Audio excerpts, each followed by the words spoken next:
मैं डॉक्टर सुषमा रानी, साथ में मेरी खड़ी है नीलम वार्ड 77 की पार्षद नीलम भारद्वाज जी।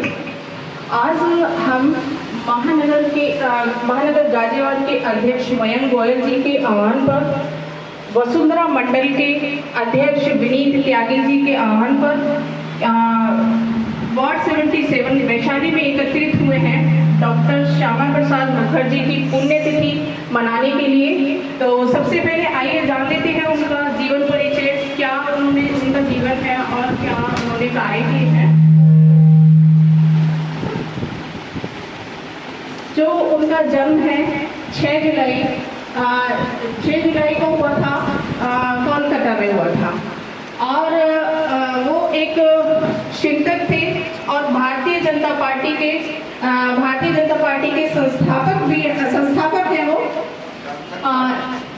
संस्थापक रहे, जनसंघ के उन्होंने स्थापित किया थी, तो सबसे पहले वो उसके अध्यक्ष थे। तो थोड़ा सा उनकी जीवनी के बारे में, जैसे कि 6 जुलाई 1901 को कोलकाता में अत्यंत प्रतिष्ठित परिवार में डॉक्टर श्यामा प्रसाद मुखर्जी का जन्म हुआ। उनके पिता सर आशुतोष मुखर्जी बहुमुखी प्रतिभा के धनी शिक्षक के रूप में विख्यात थे।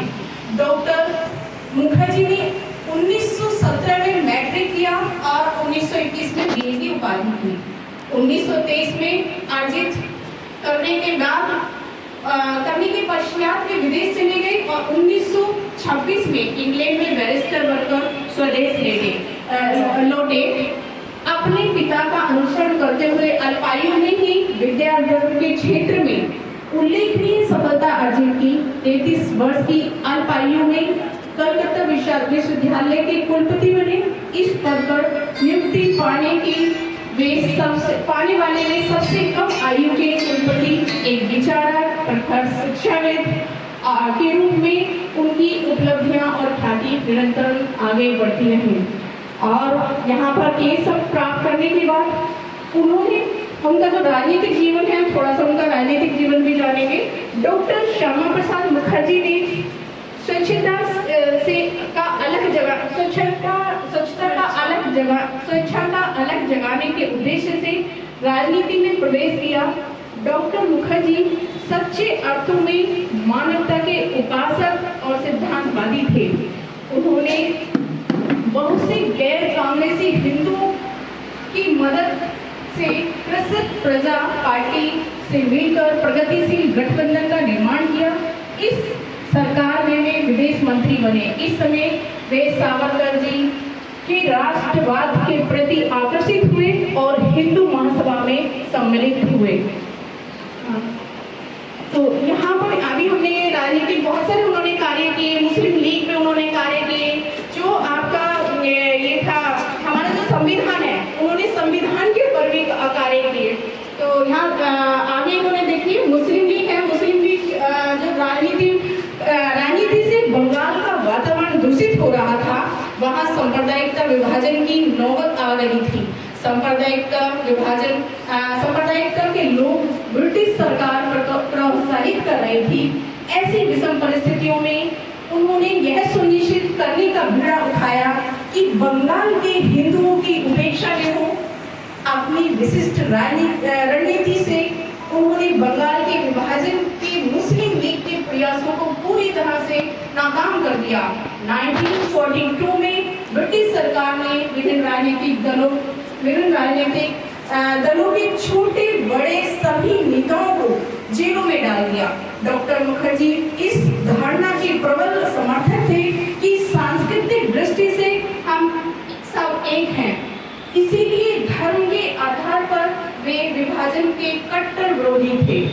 वे मानवता के विभाजन संबंधी उत्पन्न हुई परिस्थितियां ऐतिहासिक और सामाजिक कारणों से थी। वे मानते थे कि आधारभूत सत्य यह है कि हम सब एक हैं। हम सब एक हैं। हमें कोई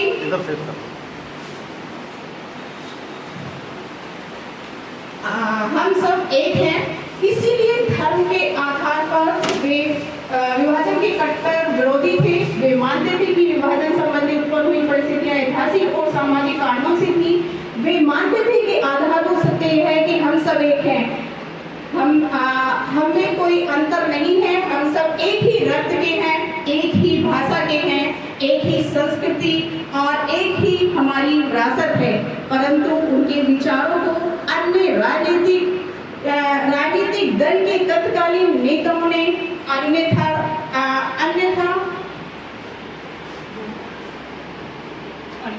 अन्यथा रूप से प्रचारित प्रसारित किया। बावजूद इसके लोगों के दिलों में उनके प्रति अथाह प्यार और समर्थन बढ़ता गया। अगस्त 1946 में मुस्लिम लीग ने जंग की राह पकड़ ली और कलकत्ता में भयंकर बर्बरतापूर्वक अमानवीय मारकाट हुई। उस समय कांग्रेस का नेतृत्व सामूहिक रूप से आतंकित था। जनसंघ की स्थापना जो देखिए मेन कार्य था डॉक्टर श्यामा प्रसाद मुखर्जी का, यहाँ इनका था कि जनसंघ की स्थापना की। ब्रिटिश सरकार की भारत विभाजन की गुप्त योजना और षड्यंत्र को एक कांग्रेस की नेताओं ने अखंड भारत संबंधी अपने वादों की ताक पर रखकर स्वीकार किया। उसमें डॉक्टर श्यामा प्रसाद मुखर्जी ने बंगाल और पंजाब की विभिन्न विभाजन की मांग उठाकर प्रस्तावित पाकिस्तान का विभाजन कराया और आधा बंगाल और आधा पंजाब खंडित भारत के लिए बचा गया। गांधी जी और सरदार पटेल के अनुरोध पर वे भारत के पहले मंत्रिमंडल में शामिल हुए। उन्होंने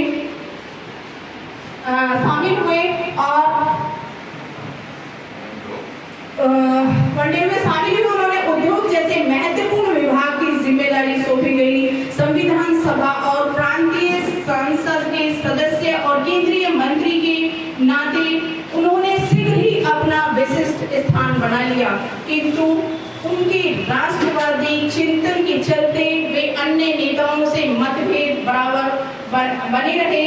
फलतः राष्ट्रीय हितों की प्रतिबद्धता को अपनी सर्वोच्च प्राथमिकता मानने के कारण उन्होंने मंत्रिमंडल से त्याग दे दिया। उन्होंने एक नई पार्टी बनाई जो उस समय विरोधी पक्ष के रूप में सबसे बड़ा दल था। अक्टूबर 1951 में भारतीय जनसंघ को उद्भव हुआ। कैसे उनका जन्म हुआ, कैसे उनके किस एक सम्मानित परिवार में उनका जन्म हुआ, उसके बाद उनकी कैसे जनसंघ की स्थापना हुई, कैसे उन्होंने मंत्रिमंडल में जाके अपनी दावेदारी रखी और समाज के लिए उन्होंने आवाज उठाई। तो लेकिन बड़े अत्यंत दुख की बात है कि उनका एक 23 जून को 1953 में उनका एक रहस्यमयी मौत हो गई, जिसका अभी तक ऐसे पता नहीं चला। तो उसी के उन्होंने एक और चीज़ कही थी, यहाँ पर मेरे को जैसे कि याद आ रहा है, उन्होंने जो आपका कश्मीर है, कश्मीर के लिए संघर्ष किया था। उन्होंने इस कश्मीर के जो वहाँ पर हमारे लोग थे उनसे वादा किया था कि या तो मैं, ये उनके वर्ड है, या तो मैं आपको संविधान प्राप्त कराऊंगा या इस उद्देश्य से अपना पूरा जीवन संघर्ष करता रहूंगा और बलिदान दे दूंगा। तो यही है आज जो हम एकत्रित हुए हैं यहाँ पर, उनका बलिदान दिवस मनाया जाता है, उनकी पुण्यतिथि है आज।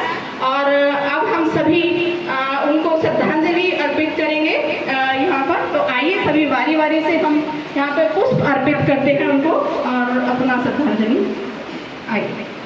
आइए मैडम, सबसे पहले मैं अनुरोध करूंगी हमारी वार्ड 77 की पार्षद श्रीमती नीलम भारद्वाज जी, वार्ड 77 वैशाली के पार्षद श्रद्धा सुमन अर्पित करते हुए। अभी मैं अनुरोध करूंगी अभय जी अपने श्रद्धा सुमन अर्पित करें। अभय जी डॉक्टर श्यामा प्रसाद मुखर्जी को अपने श्रद्धा सुमन। अजय राजपूत जी डॉक्टर श्यामा प्रसाद मुखर्जी को अपने श्रीमती नीलम भारद्वाज जी के कार्यालय पर और हमारे विनय जी श्रद्धा सुमन अर्पित करते हुए। आप आ जाइए सभी, आप नाम बता दीजिए। ललित जी अंकल जी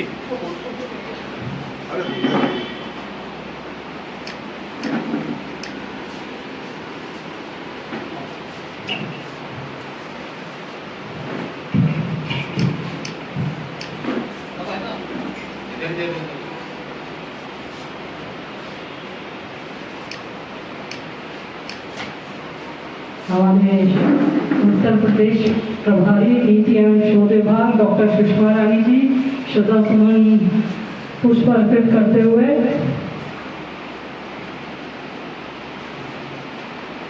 जो भी रह गया है जिनको करना है पुष्प अर्पित कर सकते हैं।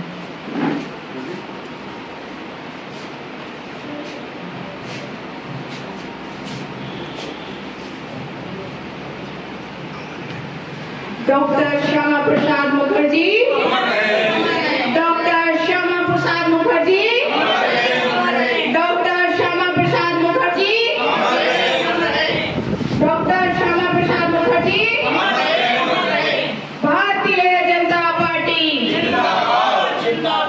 भारतीय जनसंघ के संस्थापक, भारतीय जनसंघ के संस्थापक, भारतीय जनसंघ के संस्थापक